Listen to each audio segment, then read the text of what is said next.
This is Reliving the Extreme, episode 167. Nate Maxon here, along with my brother Aaron. Hello. And Mr. Chad Austin. 2 clicks, Austin. And we are going to be reviewing the episode from August 20th, 1996 of ECW Hardcore TV this week on the show. However, before we get started, this is the first time we've all gotten together and got to record a episode of the show since the passing of Kevin Sullivan, who passed away last week. And I know, Chad, you actually knew Kevin. I know, Aaron, you were a big fan of Kevin. So I wanted to see you guys' thoughts, memories, anything you wanted to talk about Kevin Sullivan. Rest in peace, by the way.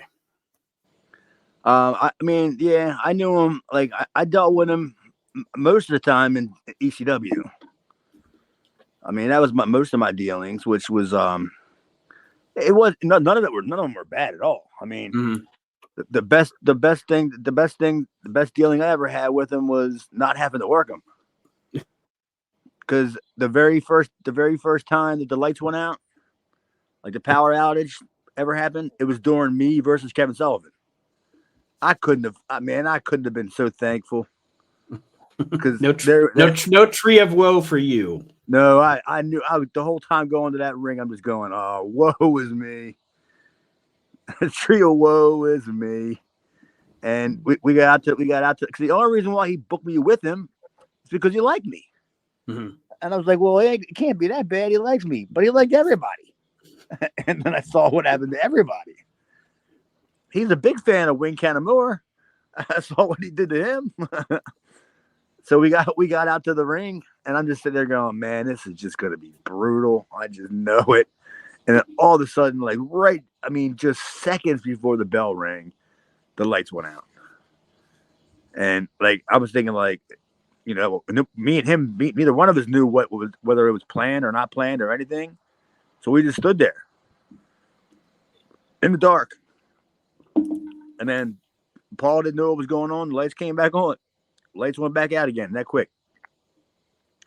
So Paul just said, send everybody to the ring. I was probably yelling, Paul, send everybody to the ring. It's just, don't let this happen. Yeah. So I never really got the opportunity. I mean, you've seen that we reviewed the show where where I think he beat up Herve Ernesto one time or something. That was supposed to be me. and something happened and I got scratched from that too. So I'm like, I am so lucky I didn't have to work him. But yeah, he was always great. And in WCW, I never really had to deal with him because he didn't book the job guys. Right. So my experience with him was he knew me through ECW when I got to WCW. He didn't know how I got there. He just knew me from being in ECW. So we all stayed at the same hotel. So I would see him. He was like one of the first ones, like me.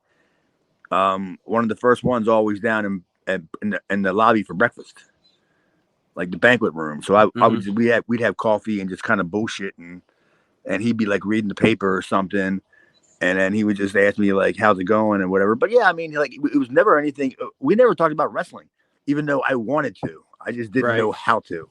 It's one of those brains you'd really love to pick, but maybe it wasn't even so much about picking his brain as it was I just wanted to hear him tell me, oh my God, when you in Florida, just explain to me, not like pick the brain, like tell me, how cool was that, Right.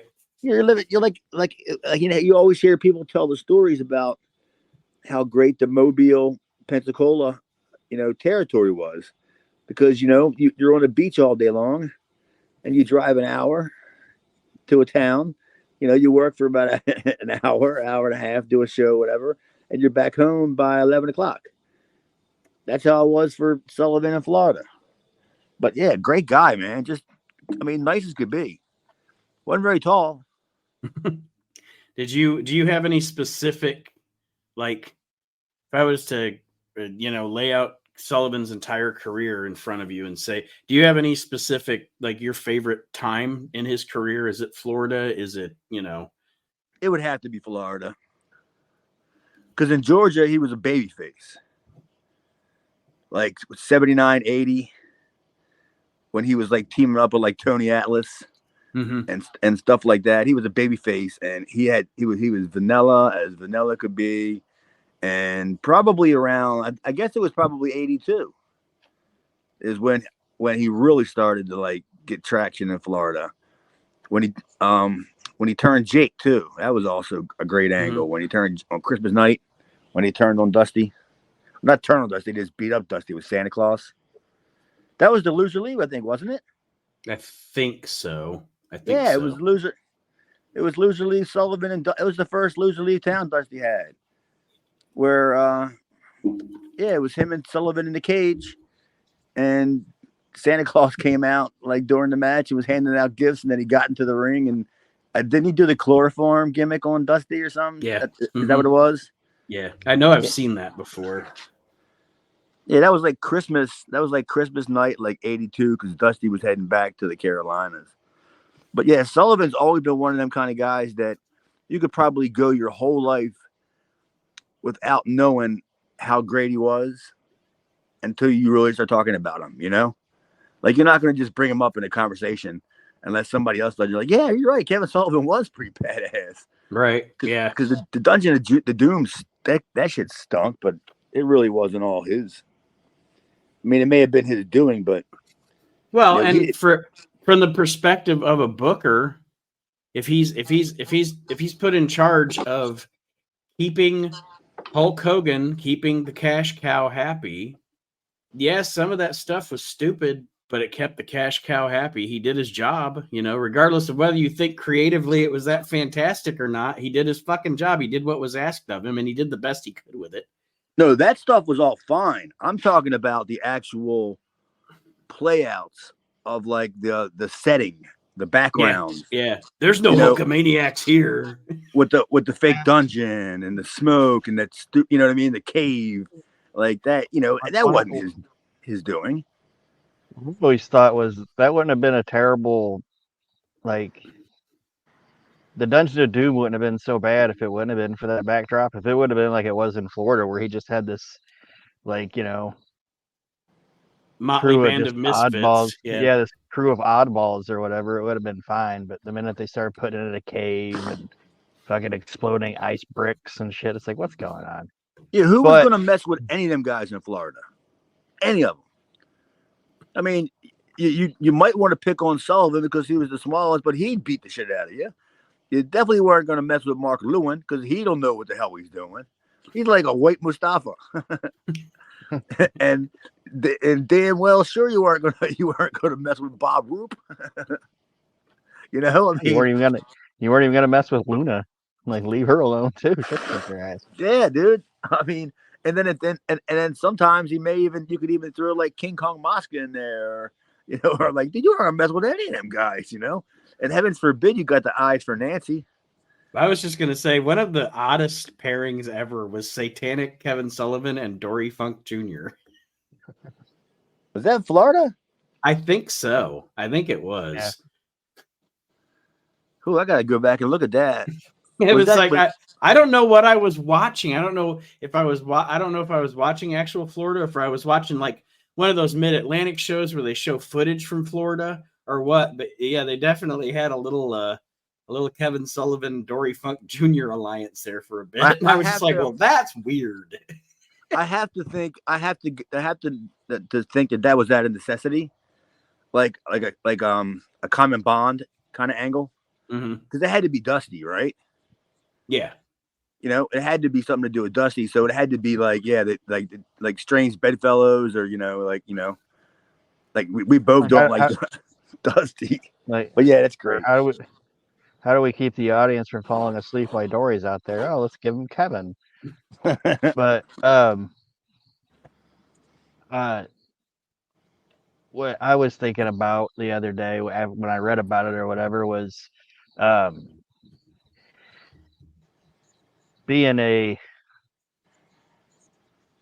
kid, like how do I want to say it? Like, obviously I was a fan in the 80s when I was really little or whatever, but my teen years or whatever, it's like Kevin Sullivan was one of the authors of my fandom, you know what I mean? Like, he was the unsung guy of WCW. You know what I mean? Like he was the booker for a very long time, came up with all the ideas and everything like that. So, and I've also said, I said this to a friend of mine, I even posted on our Facebook, and I might be out of left field on this, but Kevin doing all those oddball, crazy, batshit crazy gimmicks or whatever, there's a lot of stuff other companies might have not even had the Attempt. guts to do or the thought to do. Like, would we gotten like, the mystical Undertaker character, or even up to like Bray Wyatt? Would any of that have happened if Kevin wouldn't have been ballsy enough to go, let's go fucking crazy and just have this outlandish shit going on? I'm sure that everybody's seen it, and you had to have seen it too. I believe it was like 1979. Kevin Sullivan and Tony Atlas working out together. I think everybody's seen that video, even if they just seen it as a rib, like where they were running in the park with the tight shirts on and the socks pulled up, and then when they ended up at the end of the park, with all the people like ran up to them, and I mean, it's like one of them videos that kind of like just went around like at the time when it was like big ass Tony Atlas. It was Kevin Sullivan. Tony Atlas was Kevin Sullivan's black.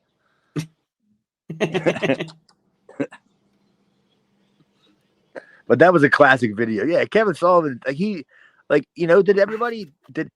it common knowledge that he booked like Smoky Mountain too? I mean, was that a known thing? Not booked entirely, but help book, was that a known fact too? To be honest with you, I did not, because when Smoky Mountain was around, I was like, I don't know, between the ages of probably, between the ages of like 13 and 16.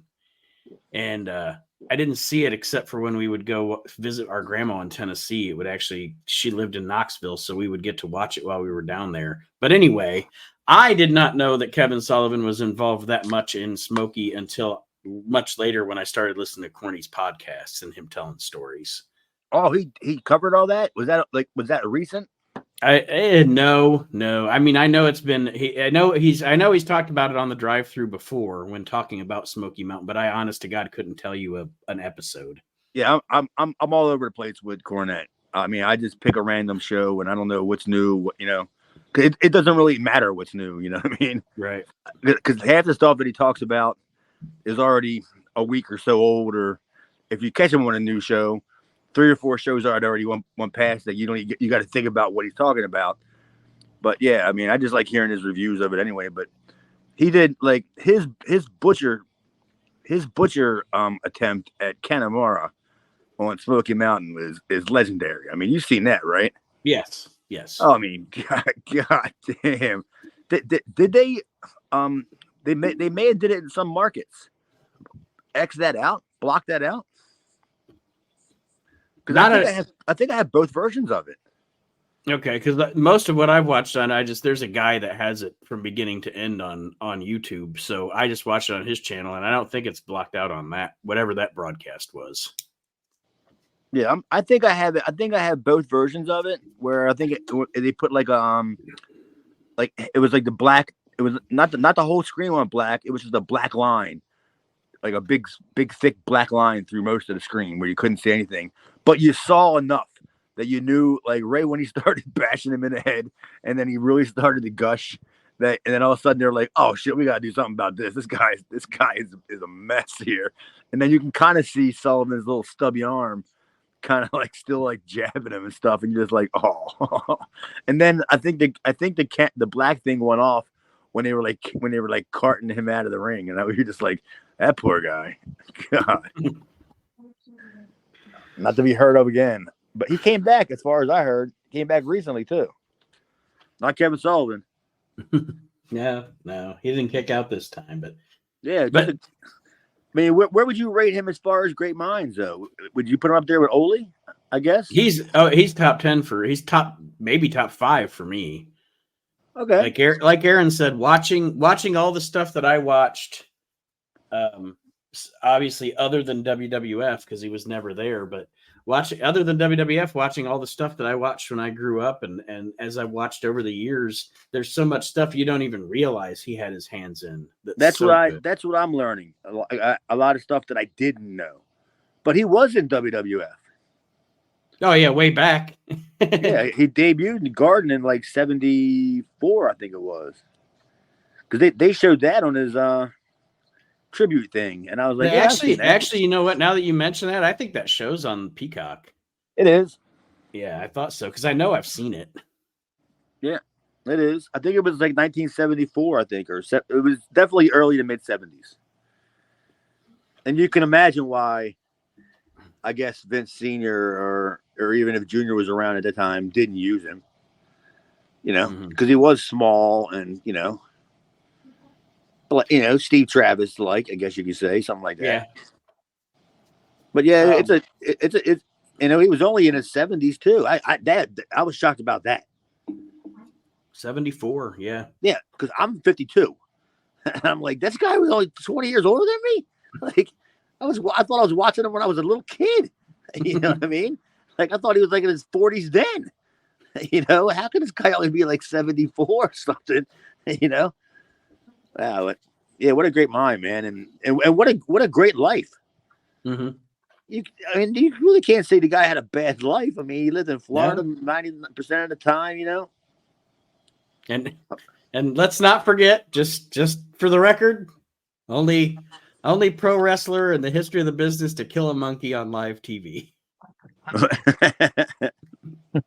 Yeah, and to put a toilet seat on another guy's head, and that happened in Baltimore, by the way. Him and Benoit, Anywhere Goes match where they the famous Jim Ross call, like, they're in the ladies' room, god damn it. And all the ladies came running out of the bathroom.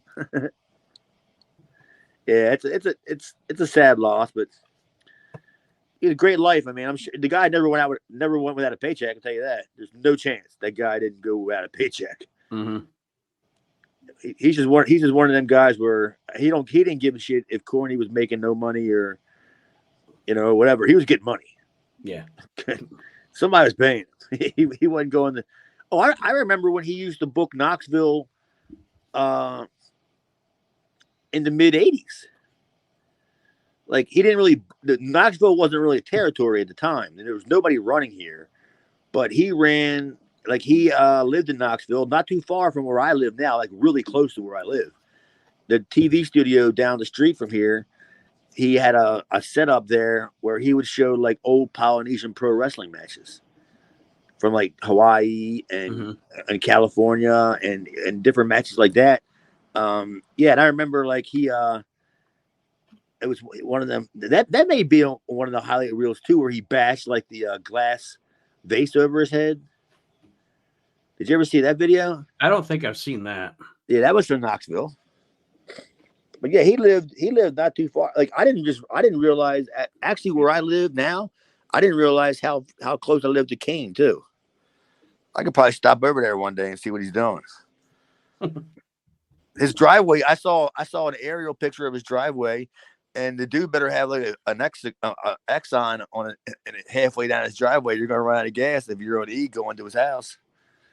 He don't want nobody coming to see him. God damn. But yeah, it's a sad loss, man. Big loss for the business. Aaron, I know, unless you had anything else on Sullivan, you also said before we came on the air that you had some more questions. I don't have anything else on Kevin. Just great mind for the business and all around talented guy. And like Chad said, sometimes unless somebody brings it up, he's one of those guys you forget about how actually talented he was. So yeah, we got kind of long on some of the questions last week, so I didn't get to ask or mention any of the questions that a couple of our listeners sent in, and I also did the pose a question or two to the listeners, and then see what their answers are, and see what ours are as well. So two of the questions from last week, one of our listeners and fellow podcast partner Archie Mitchell asked, besides the financial situation, what do you think is the main reason that ECW went out of business? Paul Heyman. Oh man. I guess without naming names. And then you said financial, right? Without Well, that? he's saying besides the financial situation, yeah. Why did ECW go out of business? What killed it? Man, if I could sum it up in one word, it would probably be communication. Between all the top people involved, I guess. Because if Tommy will tell you, there's a lot of stuff Paul did that he didn't know what Paul was doing, and Paul didn't tell anybody what Paul was doing, and that's gonna hurt. Like you can't run a company when you're the only guy that knows stuff, I guess, right? I mean, any company. How you gonna have employees when you're the only one that knows anything? And to be honest, WWF helped kill it too, because ECW got that show on the Nashville network, and then when the Nashville network switched over to Spike TV, WWF put Raw on on Spike TV and kind of pushed ECW off of that network, because those people were like, oh, we can get WWF, we don't need this ECW thing anymore. So that didn't help either, Yeah, and that's my main thing. I put and I know it's a different type of, like, with television, but my main answer was trying to go like national expansion type thing. Like I just think he tried to get it to be bigger than what it could be. right? I think I think he expanded upon his abilities or whatever. No, I shouldn't even say abilities. He just tried to expand beyond his needs. You know what I mean? I was just gonna say, I know this this is a bad analogy for Paul Heyman, but his eyes were bigger than his stomach. Yeah, of course. I mean, you could pretty much say the same thing about Jim Crockett, about he'd still be in business if he didn't go past Chicago. Right. Yeah. If Paul probably wouldn't have left the East Coast, not even so much the East Coast, if Paul wouldn't have left Pennsylvania and Florida, there's a good chance that he would have had to have done something sooner or later. Right. But I mean, he could have lasted. He could have kept Philadelphia and Florida stronger a little longer, I believe. And also, just for the record, and I don't know, Chad, if you've read Todd Gordon's book. No. But in Todd Gordon's book, according to him and all the stories he tells in there, when you hear Todd's side of the story and the financial shit going on in ECW, it's actually surprising they lasted as long as they did. Because it was ran on fake credit cards. Yeah, I mean, it's insane to go actually hear, read him, you hear those stories, but then you hear it from the horse's mouth and some of the shit that was going on. It's like, Jesus, how did that thing even survive past barely legal? I know. I know firsthand. Like, I went to pick up somebody from the airport. I think it may have been Shane. I'm pretty sure it was Shane. And Paul wrote down the airplane, the airline number, the confirmation number. It wrote down all the information, and it had 5 numbers too many. When a credit card number or something too. When I got to the airport and gave the person the information, whatever, they're like, this ain't nothing. And I'm thinking, what do you mean? They're like, you got extra numbers. There's a Z in there. Yeah. Yeah, they don't have there's a question mark in here. This is pretty much should be numbers. And I got a few questions of my own, because I'm pretty sure that Candido was the one that ended up covering for that bill at the time. Yeah, I'm pretty sure that if I would have had a credit card, that Paul would have asked me to have done it. But I didn't have a bank card then. You know what I mean? Yeah, there was no chance I was doing it. I was just going there. He was probably just hoping that I was just going to be able to pull it off. Yeah. And I got Shane to the building somehow. He made it. But for that lady to read off the piece of paper that I had and go, this ain't nothing. We don't even have that airline here, I think she said too. I think it was JetBlue or something, and they didn't even fly into Philadelphia at the time. Crazy. What's your next question there, Aaron? I forgot to write down the name of the person that asked it, so I apologize for that. But the question is, what do you guys think is keeping TNA from becoming the number two company? Sorry, not number one, number two company. You can sum that all up in 4 letters. EYES. Yeah, it is. I mean, it's. I don't know. It's availability.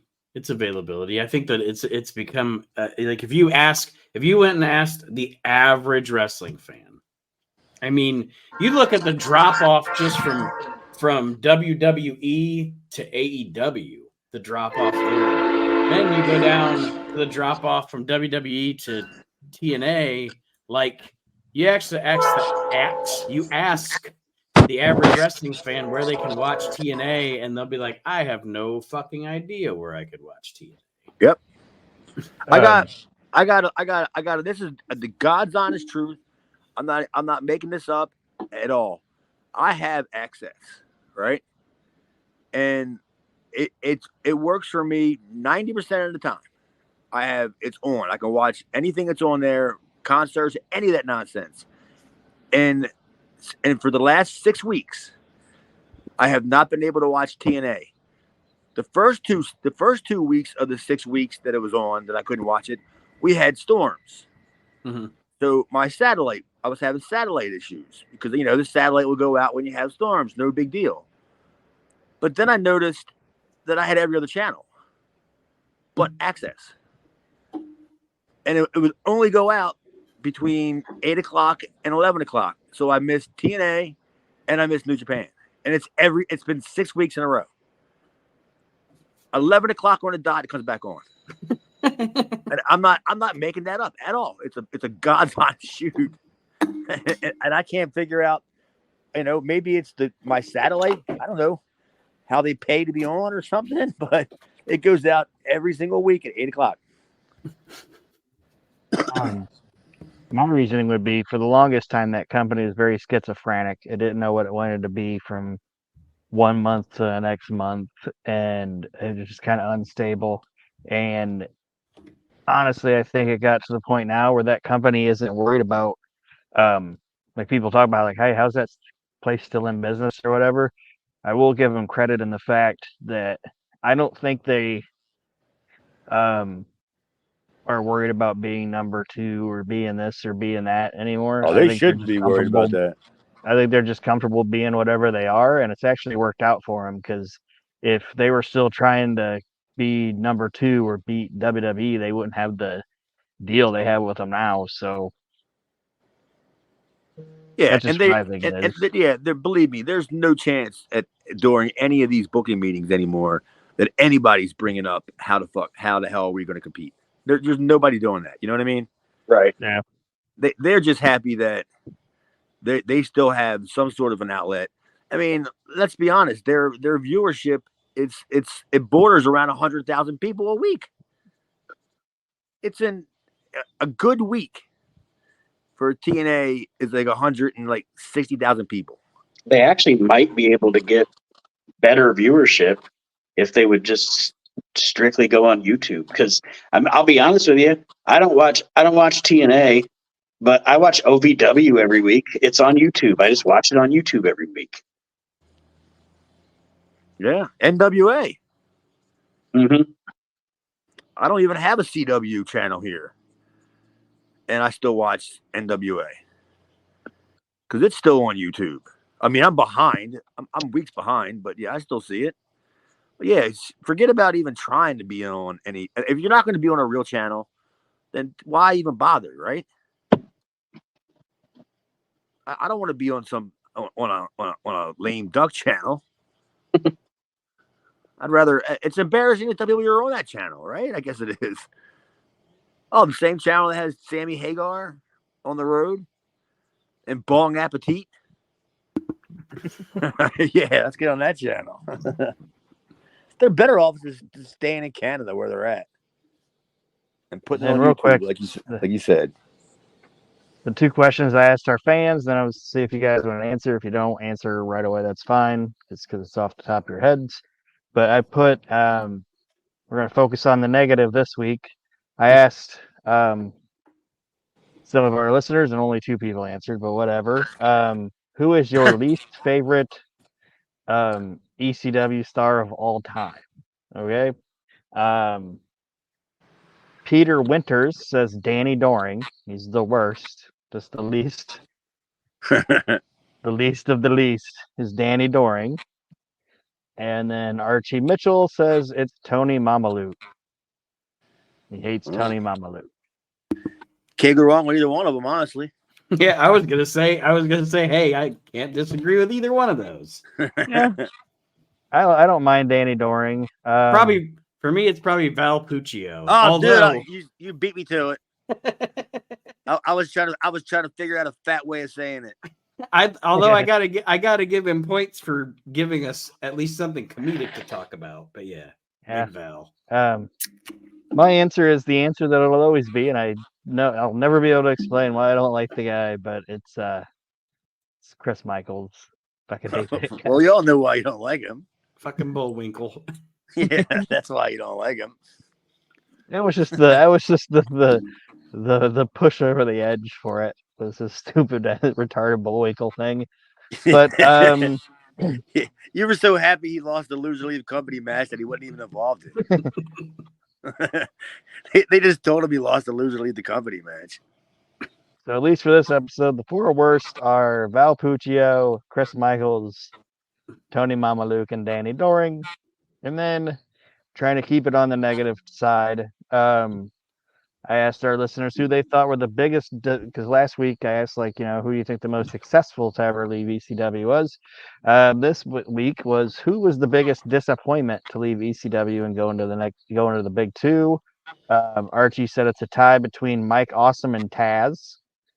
And Peter Winters once again answered this question, and he said it was Hack. Hack Myers? No, Hack Sandman. Like when he went to WCW, it became Hack. He said that was a big disappointment. Oof. Who were the first 2 again? Archie said Mike Awesome and Thjs.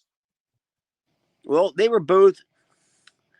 Yeah, yeah, they were, but neither one of them had really anything to do with it.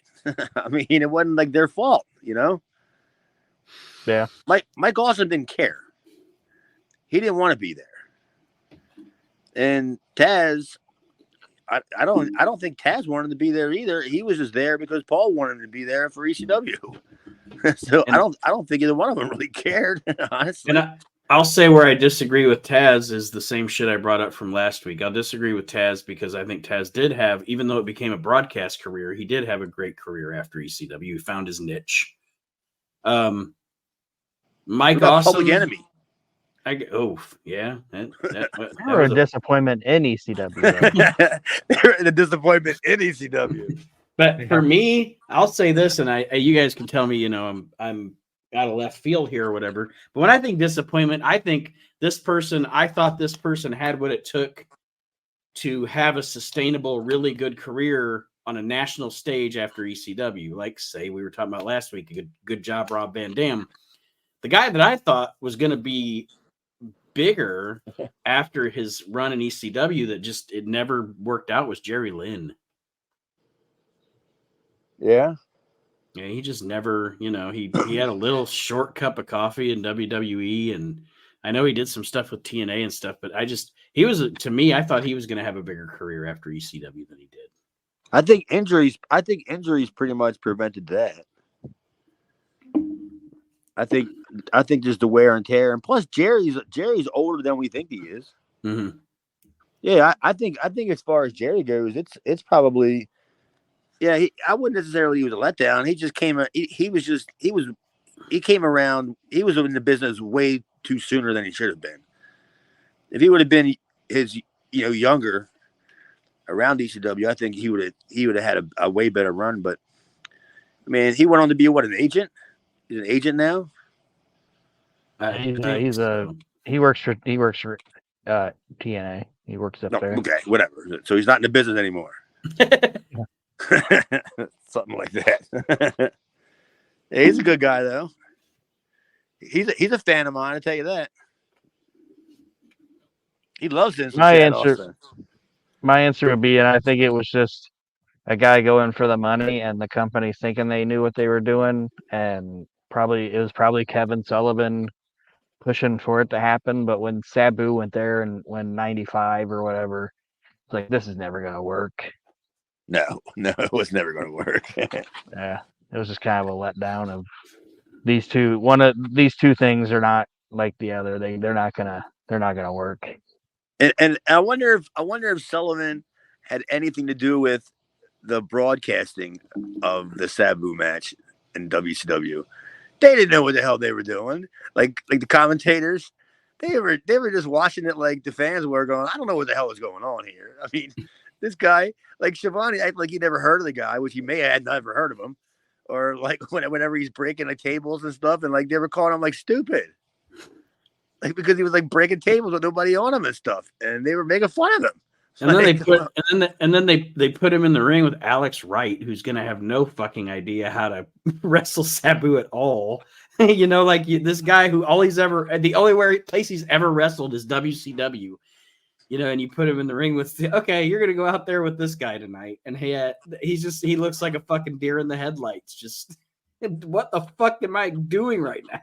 He would have had 100% better chance of succeeding had they would have done with him what he did with Goldberg. Put him in the ring with Hugh Morris every single week. Nobody's going to know you wrestled him already 7 times and your record's 175-0 and 174 of them were against Hugh Morris. They don't know. You know what I mean? Because WCW had. Yeah, I was going to say WCW had so much TV, nobody watched all of it. That's a funny Kevin Sullivan story. Triple H was on Jericho's podcast back when I actually listened to that, and when was that? He said he had just gotten to WCW and he hated the Terrorizing name, but he had kept it because Killer Kowalski gave it to him or whatever. Well, he got there, and Sullivan was like, what's your name or whatever, and he's like, it's Terrorizing, but I'd like to change it. I don't really want to go by that anymore or whatever. And he worked some matches at like a worldwide taping. But Sullivan was like, "Oh, these are just dark. No, it's all right, Well, Famous last words. He said he was out mowing his yard, and his girlfriend at the time was like, "Paul, you're on TV." And he comes in the house, and there he is on Worldwide as Terrorizing. And he's like, "Oh my shit, holy shit, what's going on?" And he said he got a hold of Kevin Sullivan and was like, "You told me I wouldn't be on TV as Terrorizing, and I'm watching Worldwide, and I'm on there as Terrorizing." And Kevin Sullivan was like, "Don't worry about it. Nobody watches that shit." Yep. Hey, dude, pretty much the same thing happened to me with WCW. Like, why do you think I went to WCW? Do you think I went to WCW with the aspirations of doing jobs? No. Because they got me because they told me they were revamping the cruiserweight division. And I was going to be like not a focal point, but I was going to be like a highlight of it. And I'm like, yeah, so I'll what, you ain't doing nothing in ECW. Nobody watches that anyway. Come here. Yeah, all right. Who am I wrestling? Liger? No, Vader. I'm wrestling Jushin Thunder Vader? Okay. So much for that big push I was promised. I can totally see that happen to Triple H. Totally. 100%. I know it did. I wouldn't even dispute that if I didn't even like the guy. I'd be like, yep, that's how it works. Why do you think Bischoff didn't know who the hell I was? Or not that didn't know who I was, didn't know what I was doing there. He didn't book me. Jody Hamilton did. And Bischoff to sit there and tell people that he doesn't watch ECW. Well, how do you know who I am? WCW is the epitome of too many cooks in the kitchen sometimes. Oh, seriously. That's an understatement. Not even that. They had that stupid the truck outside. 30 freaking producers in there, and then backstage, 20 people running around. Well, you don't need any of this. This is how innocent monkeys die, ladies and gentlemen. Pretty much, yeah. You don't need any of this. And why do you think guys like Pistol Pez Watley and Rip Rogers and all these other guys that were like they got paid every single week for being there and weren't even on TV. They showed up in the locker room and they signed that stupid clipboard they passed around. Nobody double checked any of that. Nobody double checked any of that shit. They just showed up in each town and signed the clipboard, and they were already in the system from previously, so they got checks in the mail. That's beyond stupid. Who the hell running this operation here? Lanny Poffo made like $200,000 a year for 4 years and never worked a match. I'll do it. You're not going to discredit that, are you? No.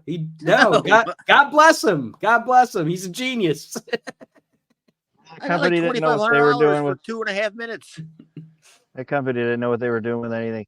Like Bobby Eaton, he said he forgot to sign his contract, and they thought he was playing hardball and was going to go to like trying to sign with the WWF. So they sent him like a contract with like it was like double what they had sent him before. So he was like, "Oh shit, okay, here you go." It was like $65,000 more just because he forgot to sign it.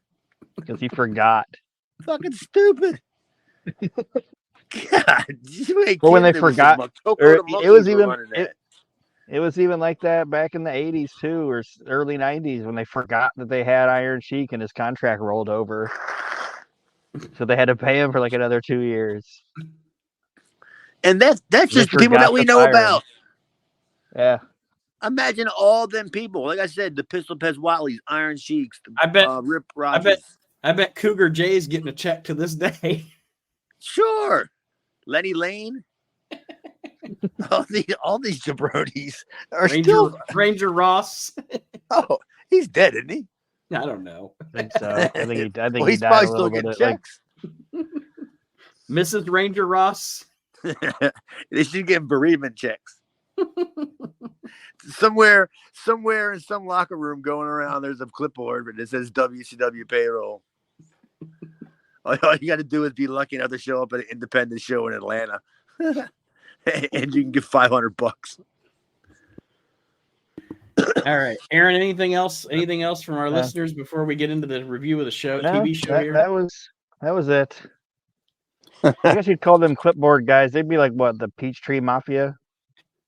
Yeah, pretty. Well, there was no. I don't know where it went back to. There was nobody handing them out. Oh, you mean the guys that signed it? Yeah, they were the Peachtree Mafia. Oh yeah, totally.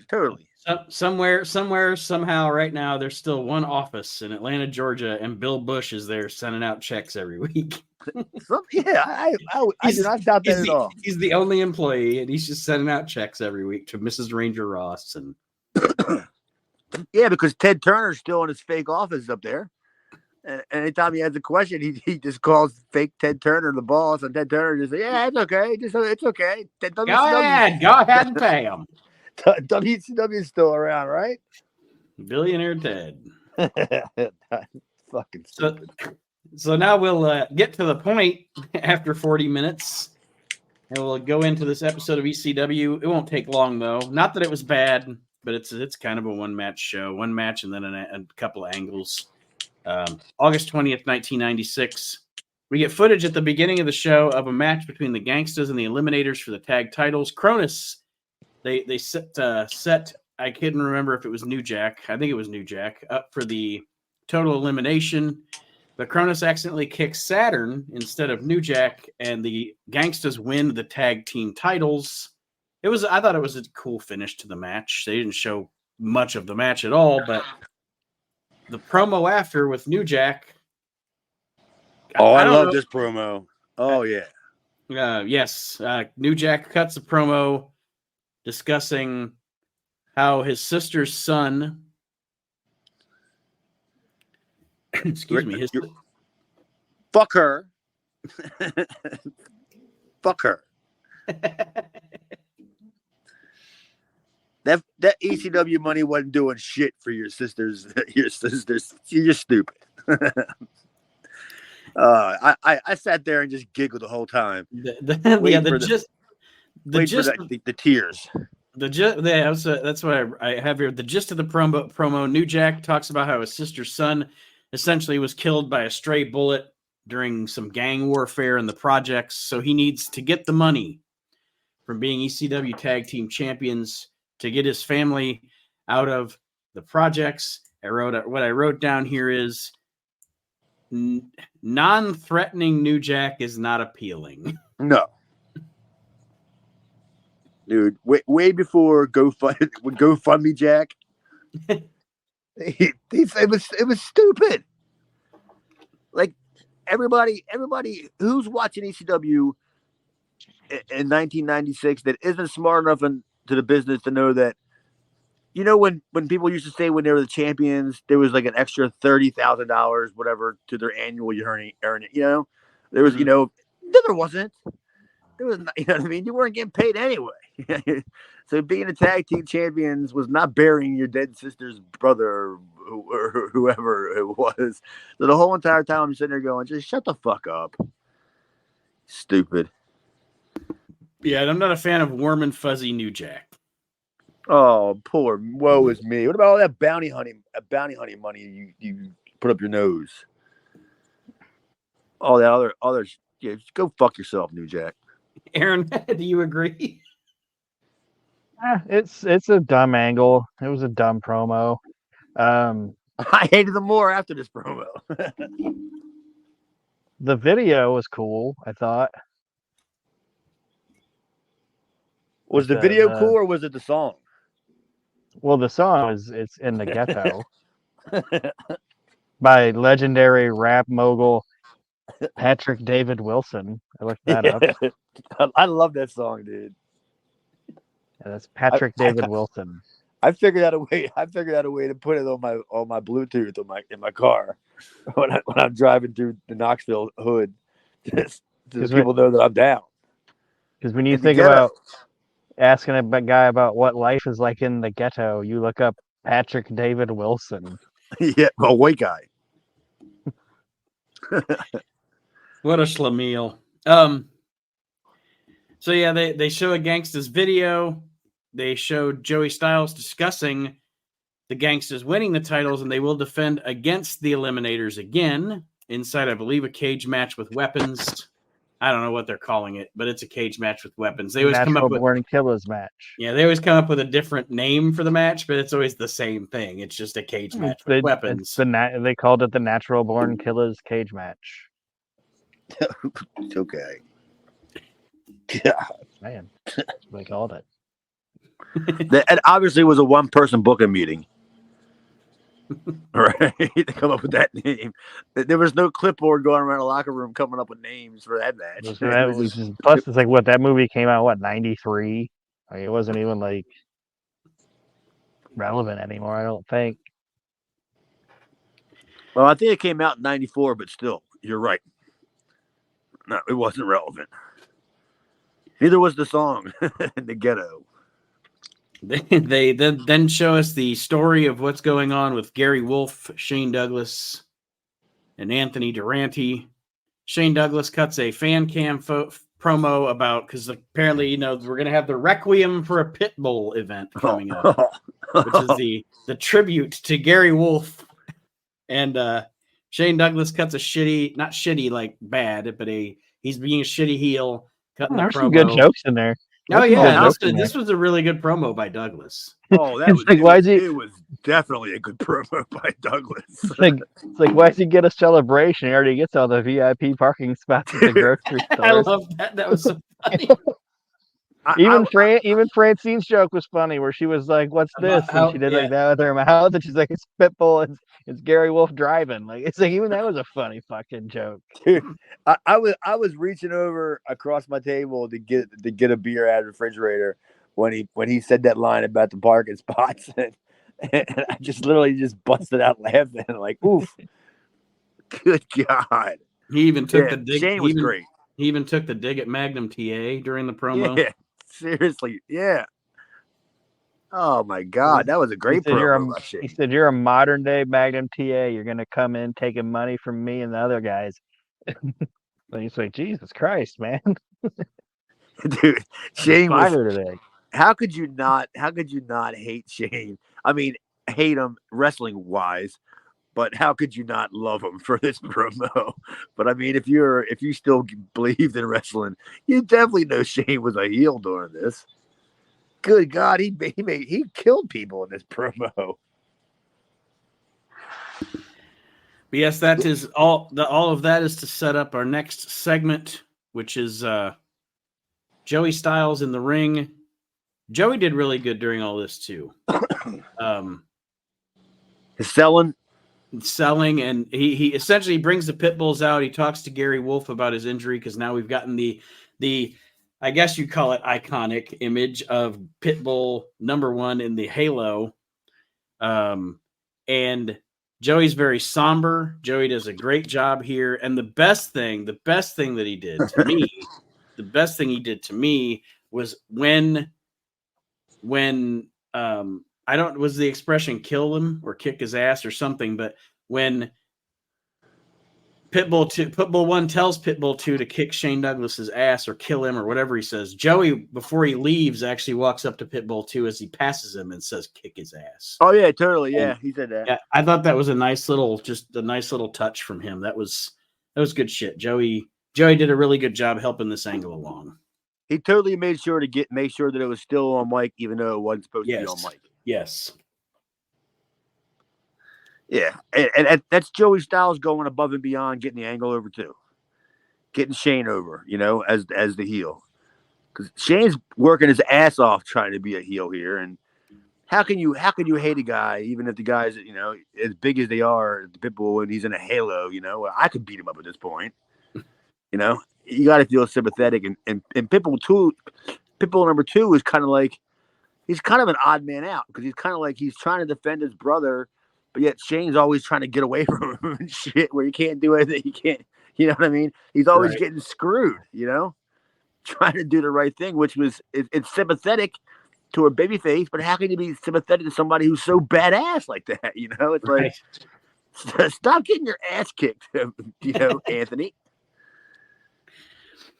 Then after that, the match is going to be Shane Douglas versus Pitbull #2 with Pitbull #1 at ringside. And then we get Joel Gertner doing his, is this the first time we've seen him do I can't remember. He hasn't done this yet, has he? The heel. I know he's been a ring announcer, but no, he did it. It's not that it wasn't this egregious or whatever, but he started doing it because he did it a couple times for Shane, where he just was like introducing him and like pumping him up or whatever. Okay. But this is the first time they really went like full board with it. And I do like the fact that Gertner kicked out Thjs and was like giving him the business, and Joey Styles is like, who's he to do this pudgy little inbred? And he called Joel Gertner, he called him a pudgy little inbred. That was funny. Wasn't it Pitbull #2 at the end of the match that Joel Gertner put his foot on? Yes. Yeah. I have that in my notes here. I would have killed him if I was Anthony after that. But yeah, like I said, the match is Joel Gertner is Shane Douglas versus Pitbull #2, and before the match, Douglas, of course, and Francine are mocking Pitbull #1. Douglas is kind of giving out instructions to the cops at ringside to keep these fans under control, or maybe kick this guy out or whatever, getting some heat with the fans. He was listening to the cop. Yeah. You see, he just shook his head and said, yeah. Yeah. The fans are behind Pitbull #2, obviously, in this match. There's a break his neck chant, all kinds of things going on. Aaron, any notes? I don't have a lot of notes of the match other than getting closer to the finish. Was there anything you, Chad, wrote down about the match in particular?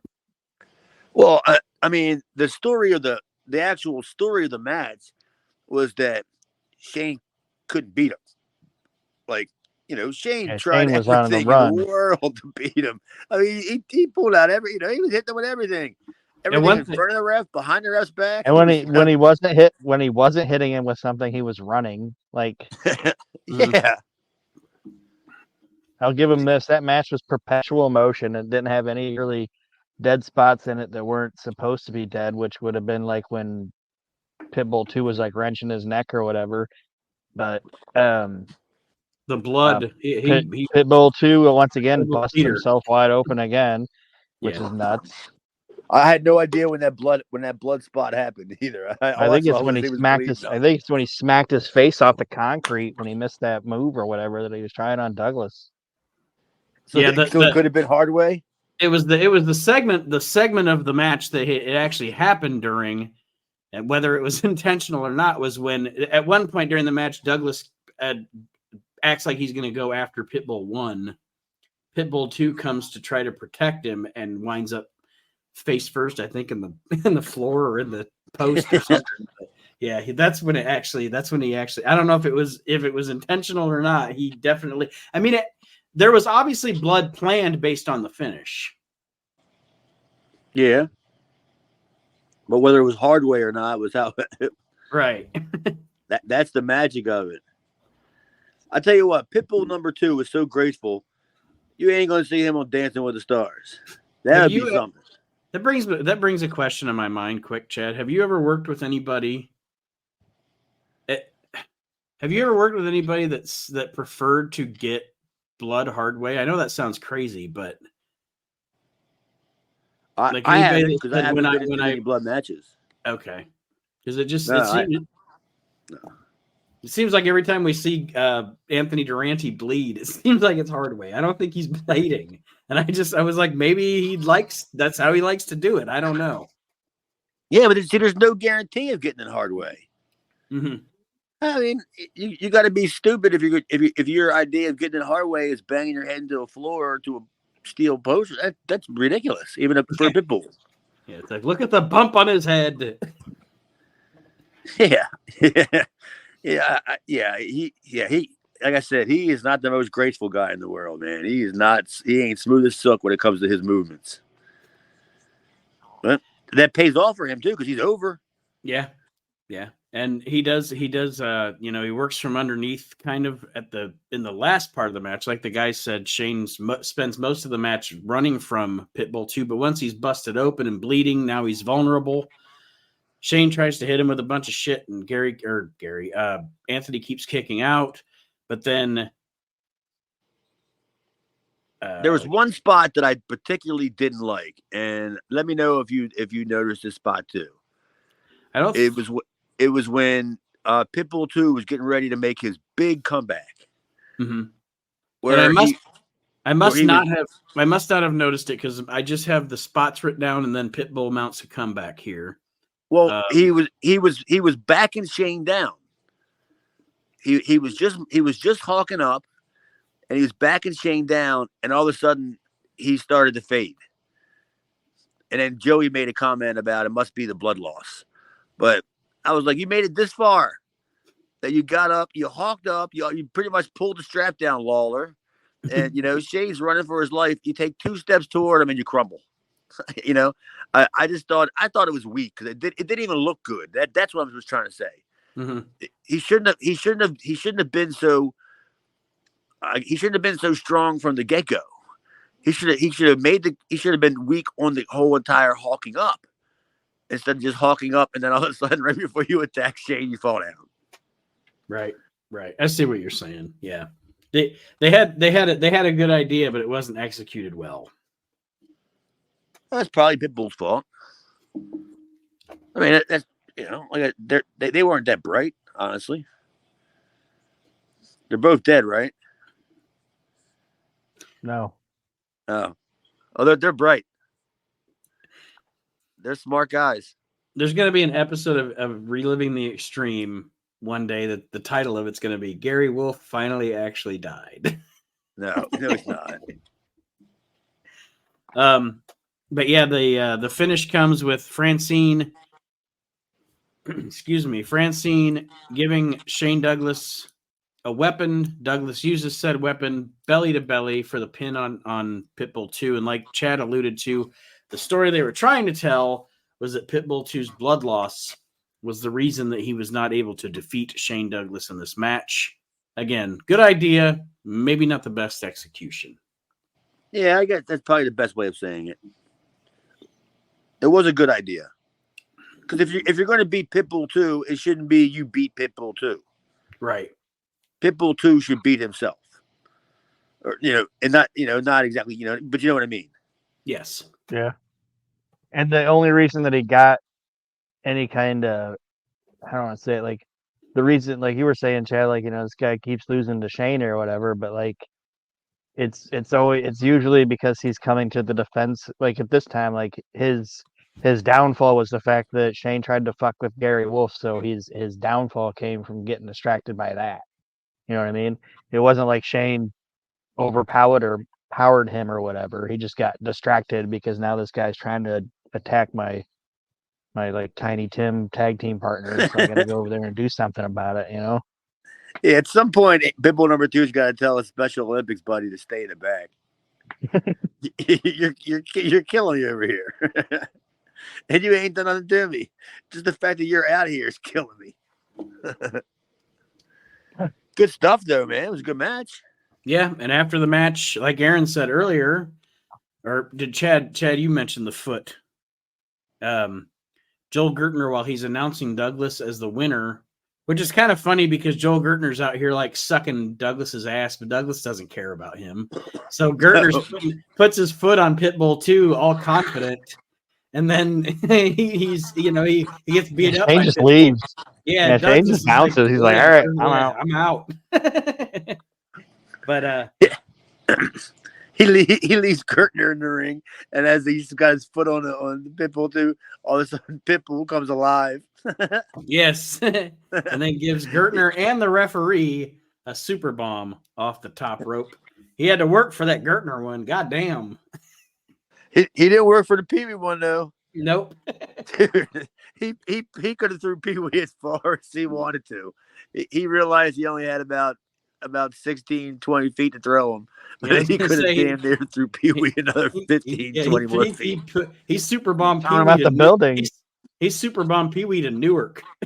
he definitely could have. And he picked him up while he was climbing up the rope. Like while he was getting in position to he'd be in a position to where if Gary was going to give him the guy, you know what I'm saying?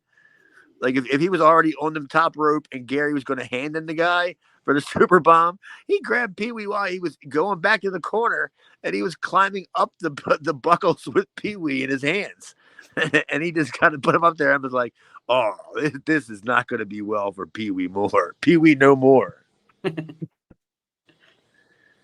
he threw that dude, man. That was pretty good. Pulp Fiction after the match.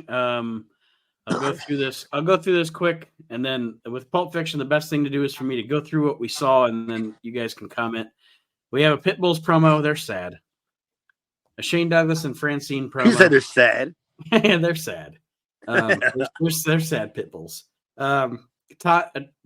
Brian Lee on Tommy Dreamer. He's still talking about Tommy Dreamer. I'm surprised he's still here. Tommy Dreamer? No, Brian Lee. Terry Gordy, a promo on Brian Lee, which I like the Terry Gordy promo because it was super simple. Like, I'm going to kick your ass.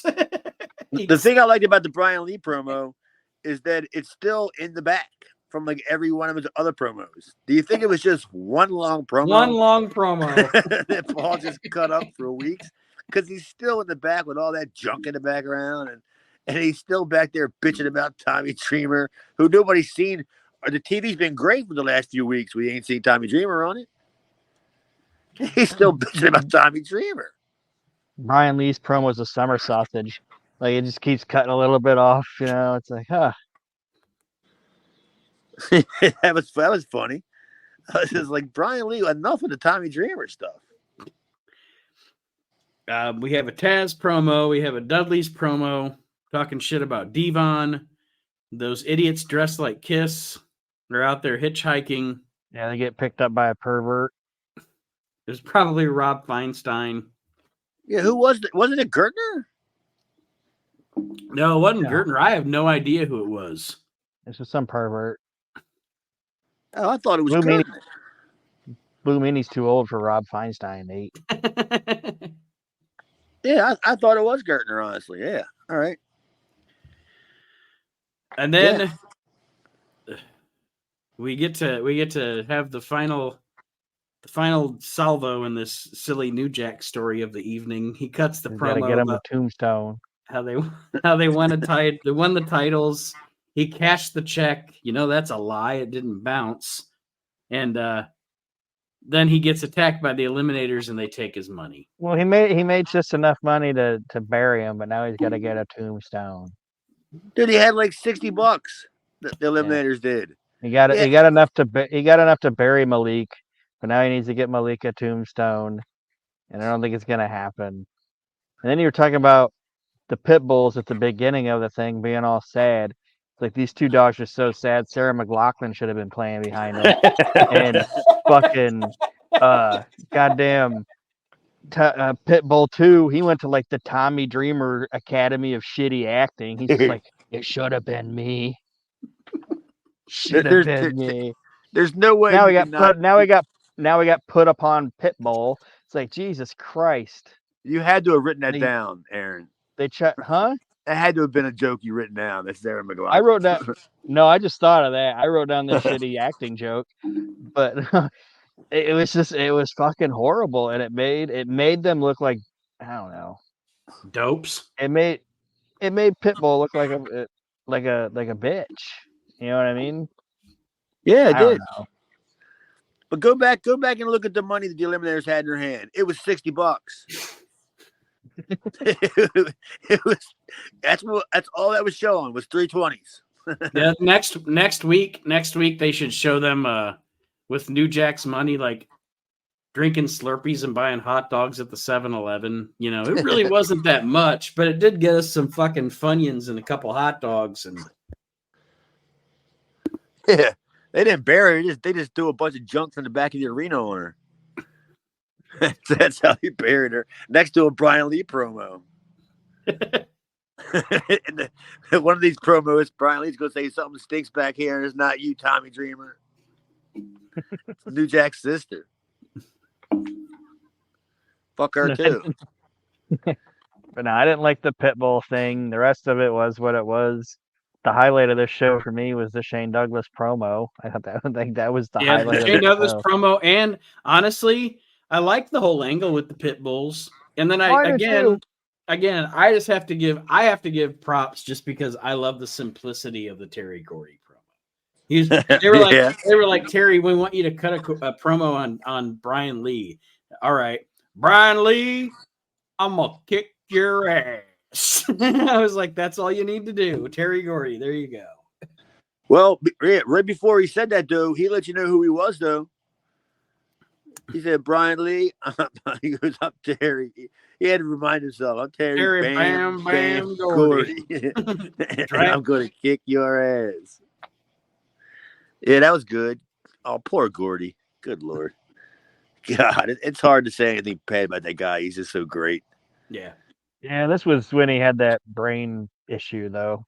No, this is well after he had the brain issue. Yeah, that's what I'm saying. You want to keep it simple with him right now. Don't overwhelm him. Yeah, overwhelm him. You have to remember a name.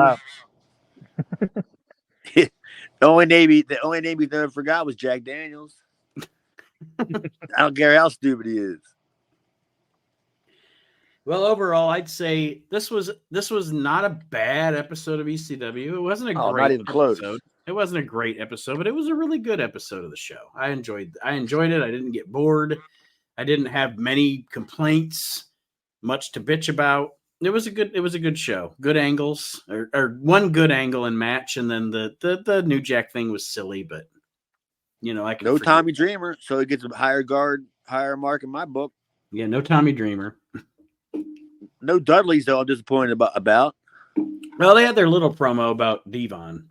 Yeah, but no Public Enemy. No. They're all the bad stuff was not on this episode. I'll tell you that. All the guys we make fun of all the time, they're not on this episode. So I gave it. I haven't gave too many episodes a B. It was definitely a B- in my book. It was pretty solid. Mm-hmm. I actually liked it. I was was more upset that it was over. Like, there's got to be some more on this. There's got to be something left. Aaron, you agree about the same? I agree. I enjoyed the show, and it didn't. I don't want to say it. It kept my interest enough to not even care that it was a one angle show. You know what I mean, or a one match show. Usually, I'm like, yeah, man, I wish there would have been another match or whatever. But there was enough going on around it where it distracted me from the fact that this was a one match show. Yep, good stuff. All right. Well, thank you everybody for joining us this week on Reliving the Extreme. Aaron, Chad, any parting words for our listeners as your host has to Just don't forget to follow me on Twitter. You can find me on Chad Austin across all formats. I'm accepting Facebook invites right now. Cleaned house. Got plenty of room for you rubes. Yeah. You have a good one, guys. Yeah, you too, brother Aaron. Yep, just keep on listening and like and share and review. And thanks for joining us, everybody. We'll see you next week as we continue reliving the extreme.